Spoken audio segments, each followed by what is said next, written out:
The elders warned them, never engage Earth. But the warning came too late. The vast chamber of the Axelon Confederacy's Grand Council fell silent as Elder Zorax rose to speak. His 6 limbs trembled with age and the weight of his knowledge. Around him, representatives from 12 different species watched with varying degrees of interest and respect. The chamber itself floated in orbit around the Confederacy's capital world, its transparent dome offering a view of the swirling green gases of the planet below.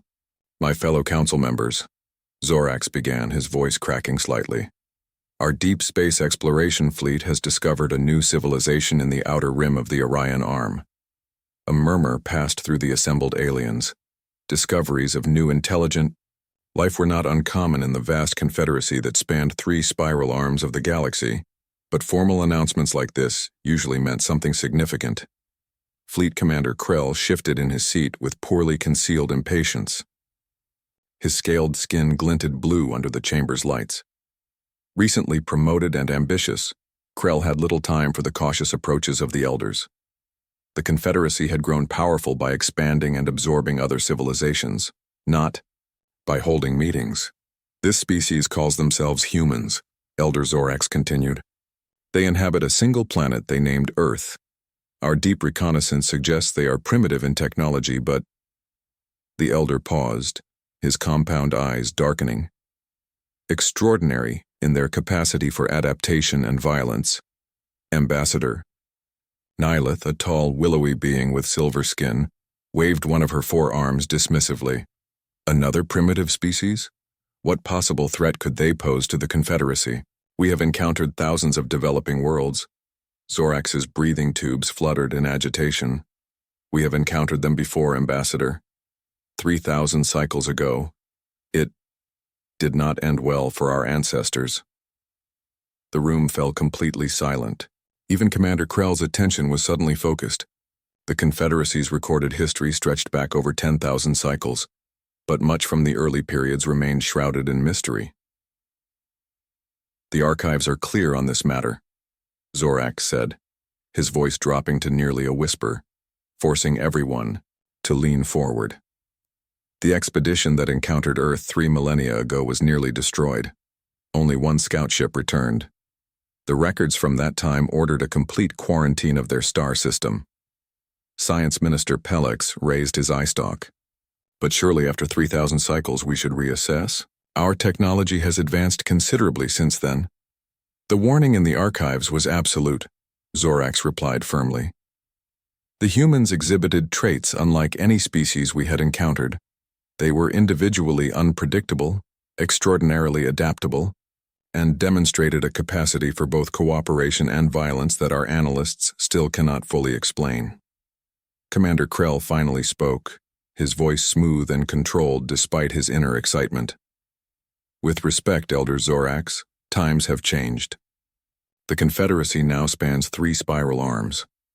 Our fleets are the most powerful force in this sector of the galaxy. Surely a single planet of primitives poses no real threat. Elder Zorax turned all 4 of his eyes toward Krell. You are young, Commander. You see power in weapons and ships. The elders see patterns across time. He turned back to address the full council. The archives are clear. We must avoid contact at all costs, quarantine their system, never engage Earth.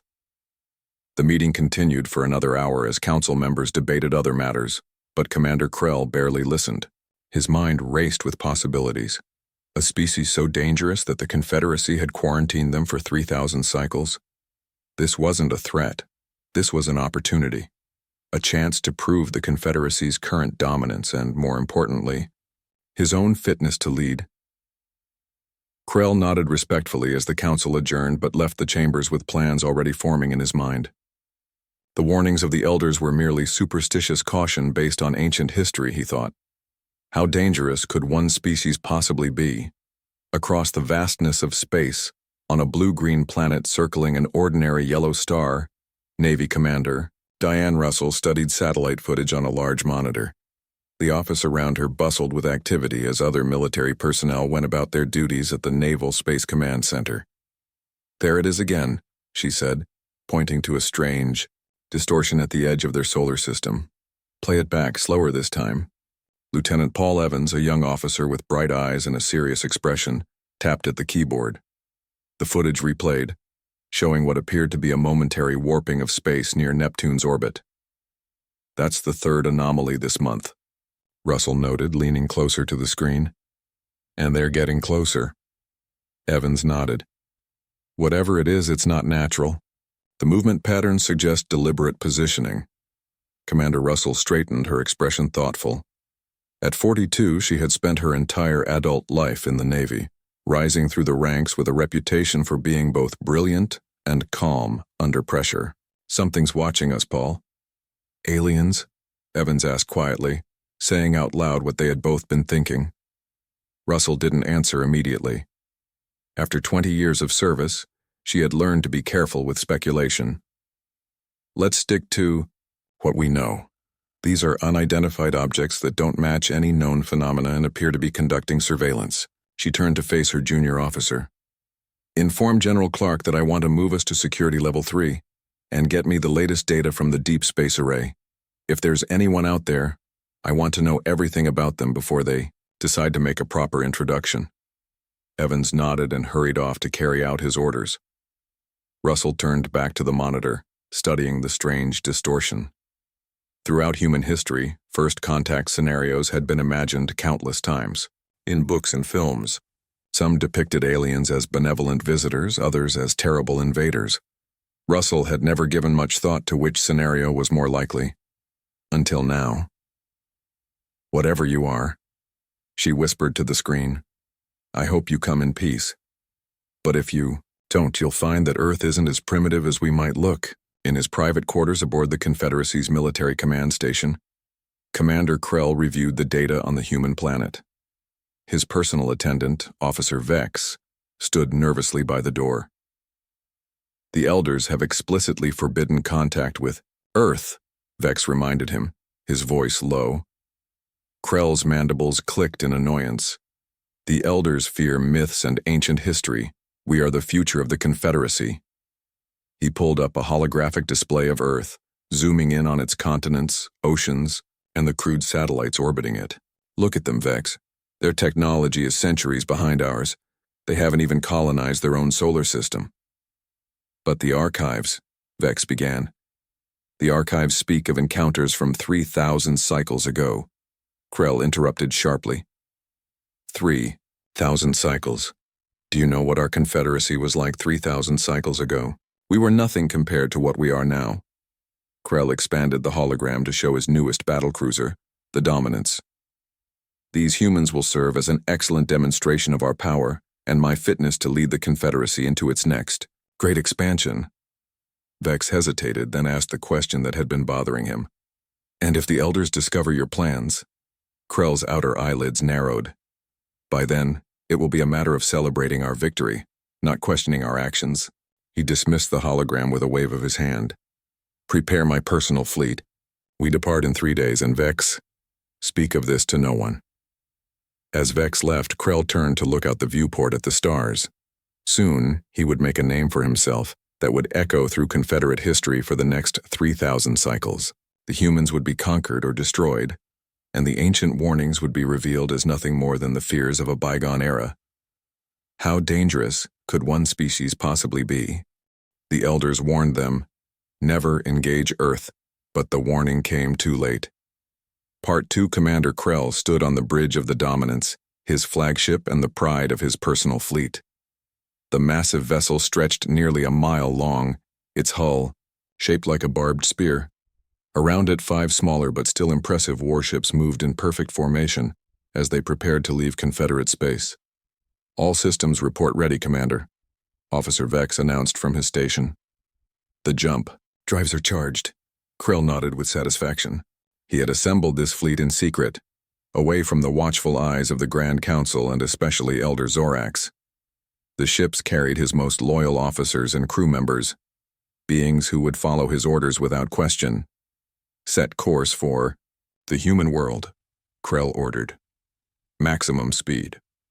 The fleet vanished into faster-than-light travel, leaving only a brief distortion in space to mark their passage. Krell knew that by the time the elders discovered his mission, he would return, with either human submission or human extinction as proof of his vision. The journey will take 12 days, Vex informed him. I've prepared the tactical analysis of the human defenses based on our long-range scans. Krell reviewed the information with growing confidence. The humans had basic satellite systems, primitive projectile weapons, and limited space presence. Their most advanced technologies were centuries behind Axelon capabilities. Have the translation systems analyze all their global communication networks, Krell commanded. I want to address them in their own languages when we arrive. Vex hesitated before speaking. Commander, if I may ask, what exactly are our intentions with these humans? Krell's four eyes focused on his second-in-command.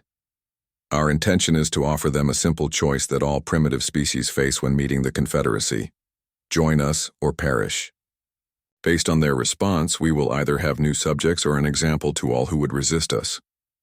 Vex wanted to remind Krell again about the warnings in the ancient archives, but he knew it would be pointless. The commander had made his decision. Instead, Vex simply bowed and returned to his duties, hoping that the Elder's fears were indeed nothing more than outdated caution. On Earth, the first clear signs of the approaching alien fleet appeared as unusual disruptions in deep space monitoring systems. At NASA headquarters, Dr. Karen White worked through the night analyzing the patterns with her colleague, Dr. Alan Grant. These aren't natural phenomena, White explained, pointing to the screen where strange energy signatures appeared near Jupiter's orbit. These are propulsion signatures, massive ones. Grant's face grew pale as he studied the data. You're saying we're about to have visitors, White confirmed. And they're coming fast. Within hours, the anomalies were detected by other space agencies around the world. Emergency meetings were called in every major government. At the Pentagon, military leaders gathered to discuss response options that all seemed woefully inadequate. Given the apparent technological advantage of whatever was heading toward Earth, Commander Diane Russell was summoned from Naval Space Command to join a hastily assembled task force of military and scientific experts. The room buzzed with a mixture of fear and determination as they reviewed the limited information available. Our best estimate puts them in Earth orbit within 72 hours, a general announced. We have no way to stop their approach and no idea of their intentions. If they're hostile, Russell stated plainly, we're outmatched technologically, but we won't go down without a fight. The president addressed the nation that evening, confirming what many news outlets had already begun to report. Earth was about to experience first contact with an alien civilization. Across the globe, reactions ranged from panic to religious fervor to celebration. Some people fled cities, believing them to be likely targets. Others gathered in public spaces, looking up at the sky with wonder and fear. Lieutenant Paul Evans worked with Commander Russell to coordinate what limited space defenses Earth possessed. We've got every satellite we can control repositioned to track their approach, he reported. And we're getting data sharing from Russia, China, and the European Space Agency. Russell nodded grimly. At least we're working together. That might be our only advantage. The Axelon fleet dropped out of faster-than-light travel just beyond the orbit of Earth's moon, their massive ships instantly becoming the brightest objects in the night sky aside from the moon itself. People around the world could see them with the naked eye, 5 smaller vessels surrounding one enormous ship. On the bridge of the Dominance, Krell observed the blue planet with satisfaction.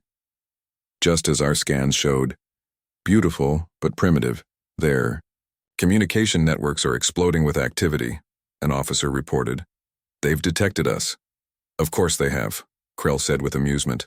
We want them to see us, to understand the power they face. He turned to his communications officer. Prepare to broadcast on all their frequencies. It's time to introduce ourselves. The fleet moved into Earth orbit with dramatic precision, positioning themselves to be visible from every continent. The Dominance took central position over the northern hemisphere. Our weapon systems are tracking their military installations and government centers, Vex reported. We can neutralize any organized resistance within minutes if necessary. Krell nodded with approval. Excellent, though I doubt it will come to that. Most species surrender when faced with such overwhelming force. He straightened his ceremonial uniform. Begin the transmission.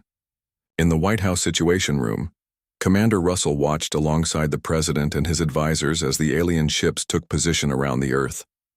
The room had been in constant crisis mode for 3 days, but now, an eerie calm settled over everyone as they waited for whatever would come next. They could have attacked immediately, Russell observed. The fact that they're positioning themselves like this suggests they want something other than our immediate destruction. Small comfort, the Secretary of Defense muttered. Suddenly, every electronic device capable of receiving signals, televisions, radios, phones, computers, began broadcasting the same message simultaneously. On screens around the world appeared the image of Commander Krell, his alien features shocking to human eyes. 4 milky eyes set in a scaled blue face, mandibles clicking softly as he prepared to speak. When he did, his voice came through in perfect English, though the movement of his mouth didn't match the words. Some kind of translation technology was at work. "People of Earth," Krell announced, his voice reaching every corner of the globe. "I am Commander Krell of the Axalon Confederacy, an alliance of civilizations that spans 3 arms of this galaxy. We have observed your world and determined that you have reached a sufficient level of development to be addressed formally." He paused, his alien expression unreadable to human observers. "Your planet now belongs to the Axalon Confederacy. Submit to our authority, and you may live as our subjects. Resist, and you will witness power beyond your comprehension. You have 48 Earth hours to disband your governments and prepare for Axalon administration. The choice is simple: evolution or extinction." The transmission ended abruptly, leaving stunned silence across the planet. In the Situation Room, the president turned to his advisors. "Options?" he asked simply. Commander Russell spoke first. "Sir, we need to buy time.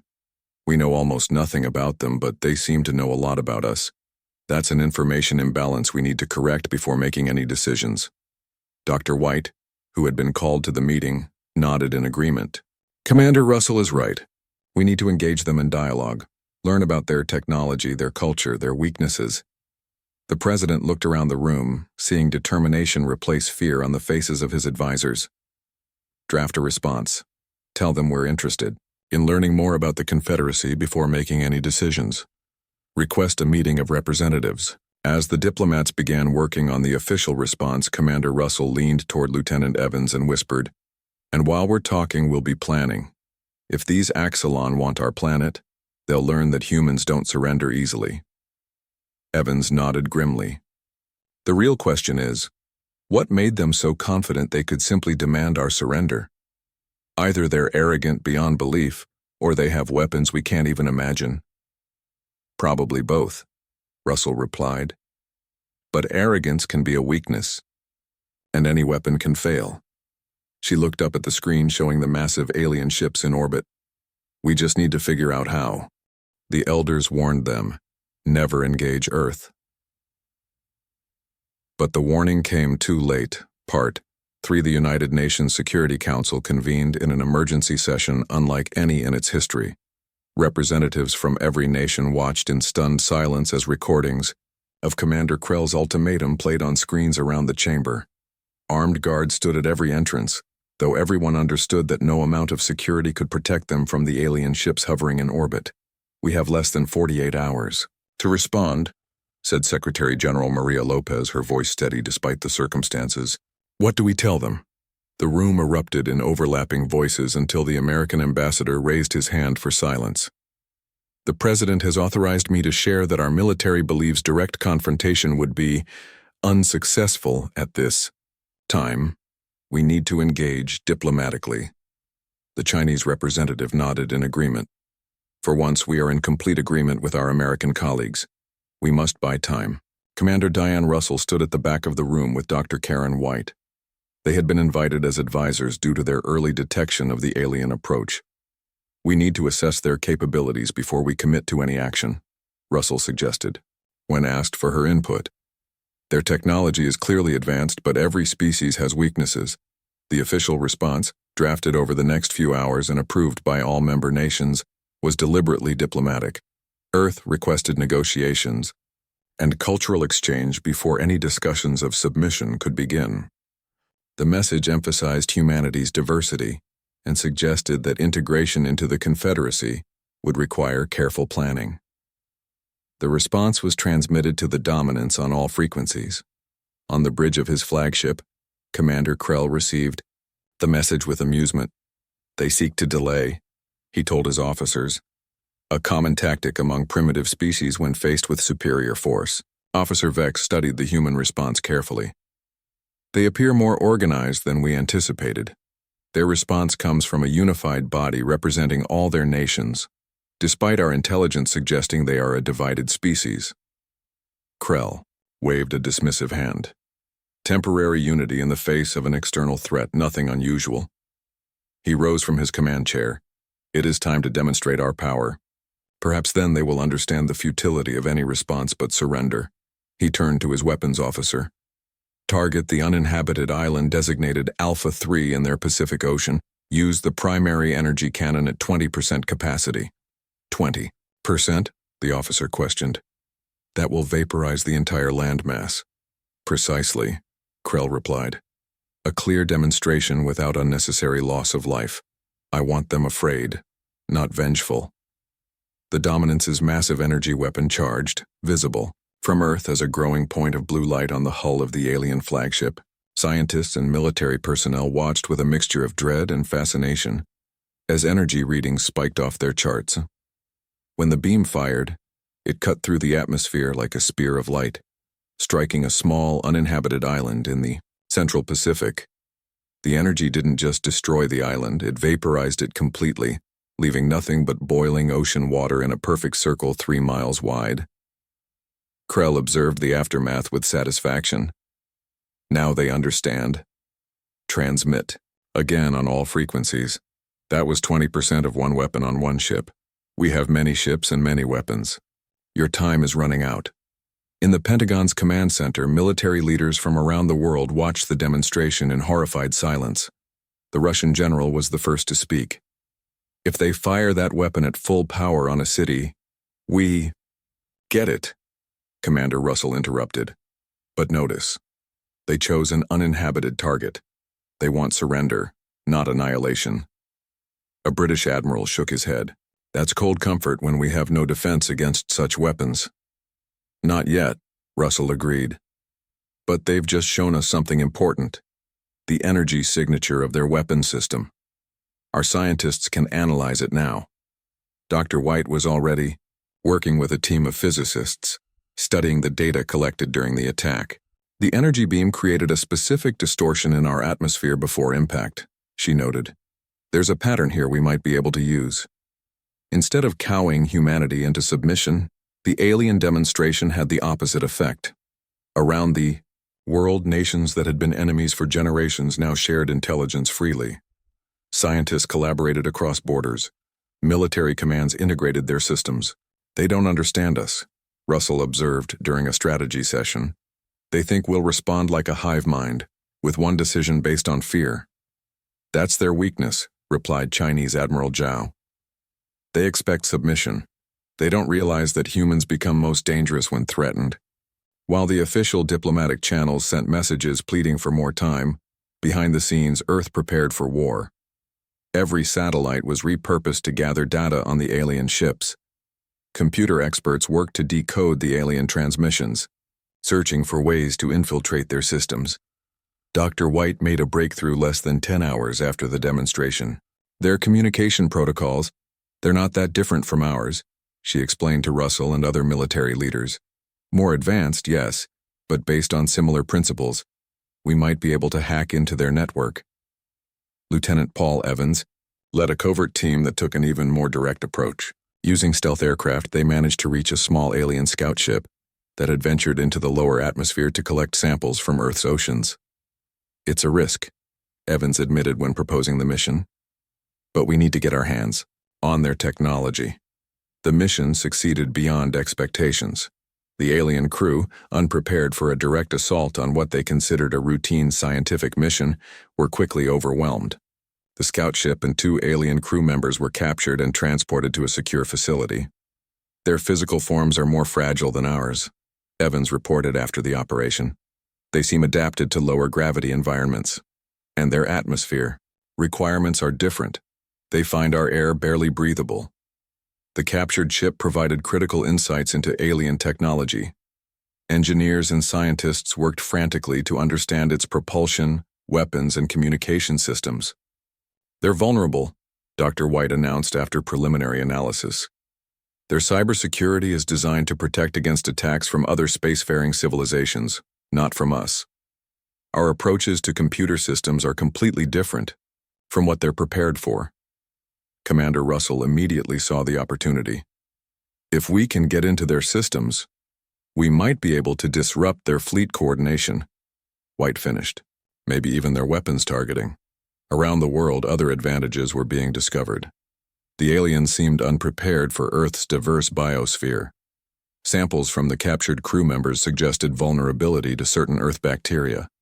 Their vision was tuned to slightly different light spectrums, giving humans potential advantages in certain combat environments. Most importantly, examination of the scout ship revealed that while the aliens had impressive energy weapons, they seemed to have limited experience with physical projectile combat. Their personal armor was designed to disperse energy attacks but offered less protection against bullets and shrapnel. They're not prepared for ground combat, Evans concluded. Their entire strategy assumes we'll surrender after space-based intimidation. They don't expect us to fight back, and they certainly don't expect us to win. As the deadline for Earth's surrender approached, Commander Krell grew increasingly confident. Humanity's continued requests for extension seemed to confirm his belief that they were simply delaying the inevitable. What he didn't know was that with every passing hour, humanity wasn't just buying time. They were preparing a counterattack unlike anything the Axelon Confederacy had ever faced. The Elders warned them, never engage Earth, but the warning came too late. Part 4 Commander Krell stood on the bridge of the Dominance, watching as the deadline for Earth's surrender approached. The past 48 hours had brought nothing but requests for extensions and offers of cultural exchange, clear delaying tactics that only reinforced his belief in human weakness. The deadline expires in 1 hour, he announced to his officers. Prepare the invasion sequence. We'll start with their major population centers. Officer Vex approached cautiously. Commander, our probe ships have detected unusual activity. The humans appear to be repositioning their primitive satellites, and we're tracking increased movement of their military vehicles. Krell's mandibles clicked in amusement. Last-minute desperation. They hope to mount some kind of defense. He turned to his communications officer. Send a final message. Tell them their time has run out. But as the officer attempted to transmit the message, something unexpected happened. The communication console displayed error messages in rapid sequence. Sir, our transmission isn't going through, the confused officer reported. I'm getting feedback loops and system errors. Almost simultaneously, reports began coming in from other ships in the fleet. Navigation systems showed conflicting information. Some vessels reported power fluctuations. Others lost contact with their deployed probes. What is happening? Krell demanded, his confidence giving way to confusion. Officer Vex studied the incoming data with growing concern.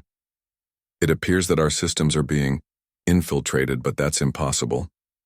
These humans don't have the technology to hack our network. In a heavily secured underground facility beneath the Rocky Mountains, Dr. Karen White led a team of the world's best programmers in their cyber assault on the alien fleet. The breakthrough had come after analyzing the communication protocols of the captured scout ship.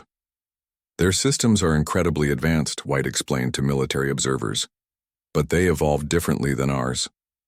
They never went through a phase of independent networks like we did. Their entire system is integrated, which makes it vulnerable to attacks they never anticipated. The team had injected specially crafted code into the alien network, exploiting security gaps that seemed obvious to human hackers but had never been addressed by the aliens. The code spread through their systems like a virus, causing cascading failures and creating false information. We can't control their ships, White explained to the assembled military commanders, but we can create chaos in their systems, and chaos buys us time for Phase 2. While the alien fleet struggled to restore their compromised systems, Earth launched its counterattack.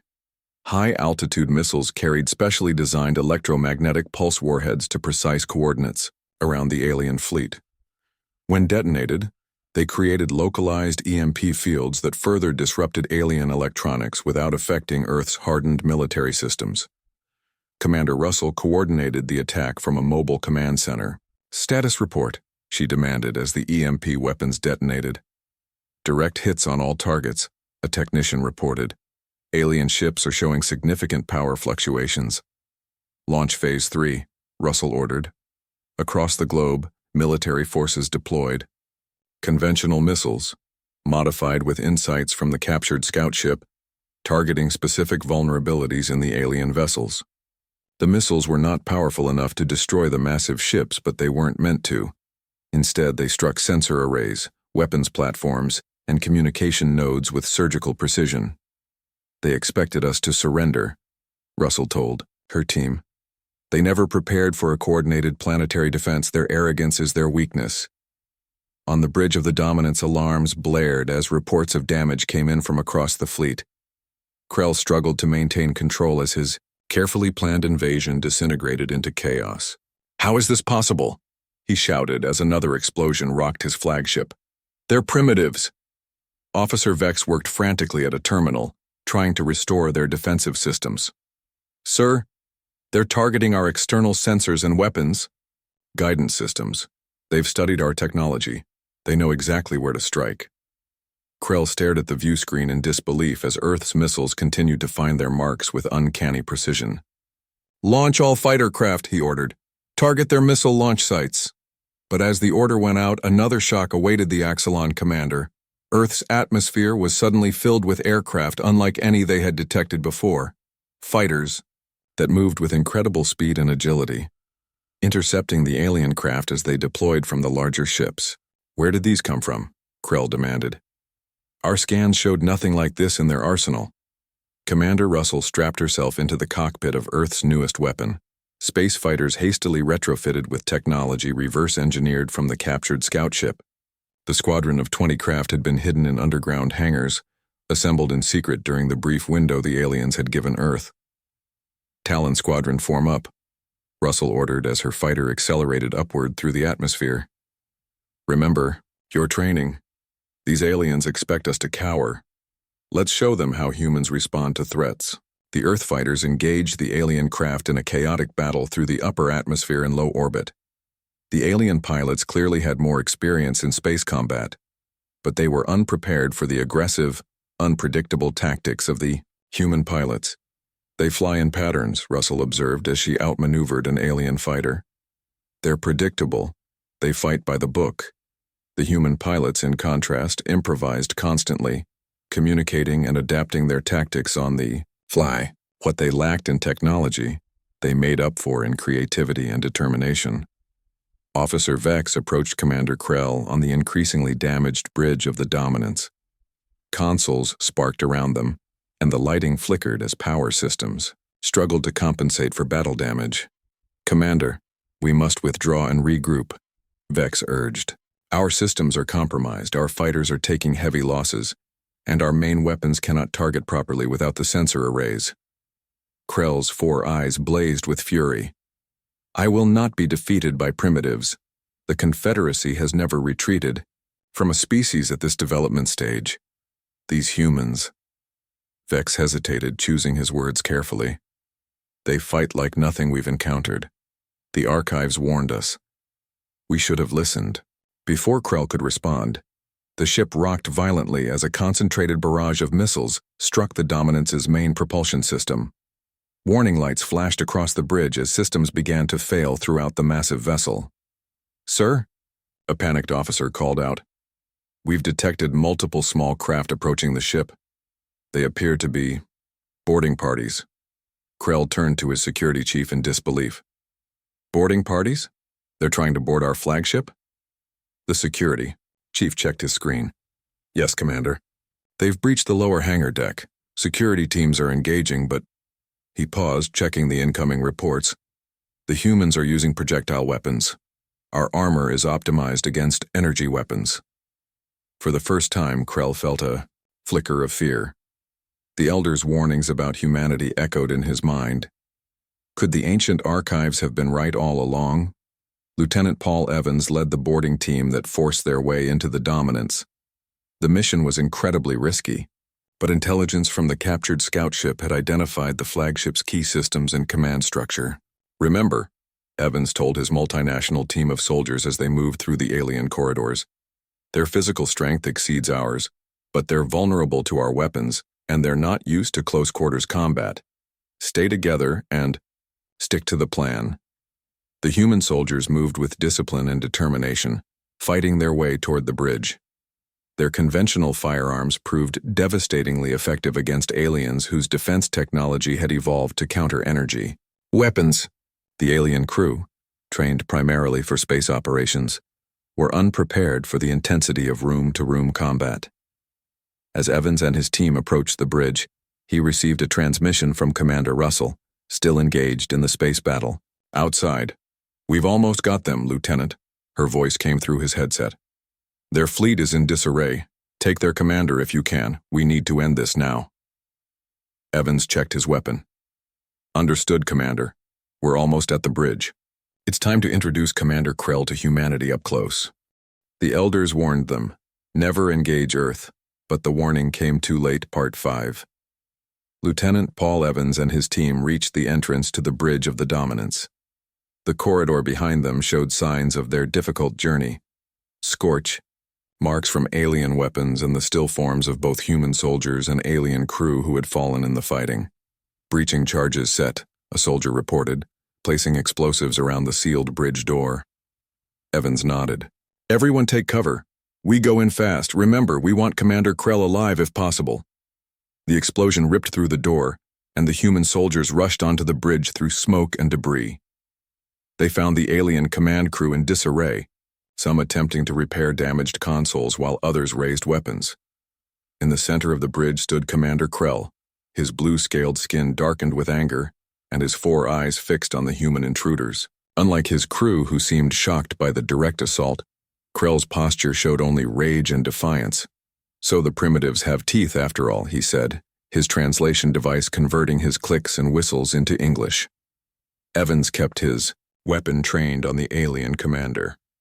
"In the name of Earth's United Nations, you are ordered to stand down and recall all forces. Your invasion has failed." Officer Vex, standing beside his commander, whispered urgently. "The humans have disabled half our fleet, Commander. Our remaining ships are retreating to safe distance. We must negotiate." Krell ignored his second-in-command, focusing instead on the human before him. "You think you've won because you've boarded my ship? The Confederacy spans 3 spiral arms of this galaxy. When they learn what has happened here, they will send a force that will turn your world to ash." Evans took a step forward. "Maybe, but you won't be alive to see it." He addressed the alien crew. "Your commander ignored warnings from your own elders about Earth. He brought you into a fight you couldn't win. Surrender now, and you'll be treated according to international law." Several alien crew members lowered their weapons, seeing the hopelessness of their situation. Krell looked around at them with disgust. "Cowards," he hissed. The elders were wrong to fear these creatures. In a sudden move, Krell drew a concealed weapon and fired at Evans. The lieutenant dodged, the energy blast grazing his shoulder. Before Krell could fire again, Evans and 3 other soldiers fired their weapons. The alien commander collapsed to the deck, blue fluid seeping from multiple wounds. Officer Vex rushed to his fallen commander, then looked up at the humans with all 4 eyes wide. "He's still alive, but barely." Evans tapped his communication device. "Bridge secured. Commander Krell is in custody, wounded but alive. The Dominance is ours." Across space, the remaining alien ships retreated, jumping to faster-than-light speed with a final transmission. The Confederacy will return. On Earth, there was no simple celebration. The planet had suffered significant damage. Thousands had died when alien fighters had targeted military bases and some civilian infrastructure. But humanity had survived. And more than that, they had won. In the weeks that followed, Dr. Karen White led teams of scientists and engineers in studying the captured alien technology. They worked in facilities around the world, sharing discoveries in an unprecedented global collaboration. Their faster-than-light drives, their energy systems. This advances our science by centuries, she explained during a briefing to world leaders. We can adapt this technology for our own use. Admiral Diane Russell, promoted after the battle, was placed in charge of Earth's new unified defense forces. The experience of facing extinction had changed human politics forever. Old enemies now work together, recognizing that the threats from beyond their world made their previous conflicts seem petty. We know they'll be back, Russell told the United Nations Security Council. The surviving ships will report to their confederacy. Next time they won't underestimate us. Captain Paul Evans, also promoted for his role in the battle, worked with international teams to develop Earth's first deep space vessels using the captured alien technology. The massive Dominance, still undergoing repairs, would become the first human starship once restored. We need to be ready, Evans told his engineering team. Not just to defend Earth, but to take the fight to them if necessary. In a secure medical facility, Commander Krell recovered from his wounds under heavy guard. His initial rage had given way to a cold, calculating assessment of his situation. He watched the humans through the transparent barrier of his cell, observing their interactions and behaviors. Admiral Russell visited him one evening, 6 months after the battle. She stood before his cell, studying the alien who had nearly brought about humanity's end. "You don't understand what you've done," Krell told her. "The entire Confederacy will come now." Russell nodded calmly. "We're counting on it. That's why we let some of your ships escape to carry the message." Krell's mandibles clicked in surprise. "You wanted them to warn the Confederacy?" "Of course," Russell replied. "We know you're not the only threat out there. Better to draw out your reinforcements now while we're preparing, than to face a surprise attack later." She stepped closer to the barrier. "Your elders warned you for a reason. Not because we're powerful, not yet anyway, but because we never stop.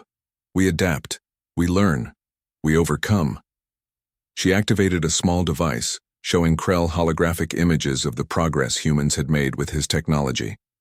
The first human-built ship with faster-than-light capability was preparing for its maiden voyage. Weapons systems based on Axelon designs were being manufactured. A defense network was under construction around Earth.